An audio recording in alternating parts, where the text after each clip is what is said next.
இதை என் நினைவாக செய்யுங்கள். இயேசு தன்னுடைய 33 வருஷ வாழ்க்கையில் அவர் ரொம்ப ஆசைப்பட்டு ஒப்பு கொடுத்து தன்னையே ஒரு பலியாக ஒப்பு கொடுத்த ஒரு நாள் தான் இந்த மவுண்டி தேர்ஸ்டே. அவர் இறப்பதற்கு முன்னாடி நாள். யாராவது ஒருத்தர் இப்படி யோசிப்பாங்களா?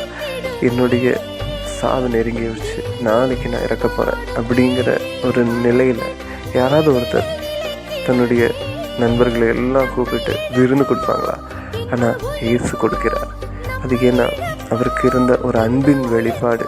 அவர் அந்த அளவுக்கு தன்னுடைய உயிரை கொடுத்து தனக்கு சொந்தமானவர்களை, தன் நண்பர்களை அவர் நேசிக்கிறார். தன் உயிரை கொடுத்தும் நேசிக்கிறார். இது ஒரு பேச்சுக்காக சொன்னதில்லை, அவர் செயலிலும் செய்து காமித்தார். 2000 வருடங்களுக்கு முன்பு நடந்த ஒரு நிகழ்வாக இருந்தாலும் இது நமக்கான பலி, திருப்பலி. ஆமென்.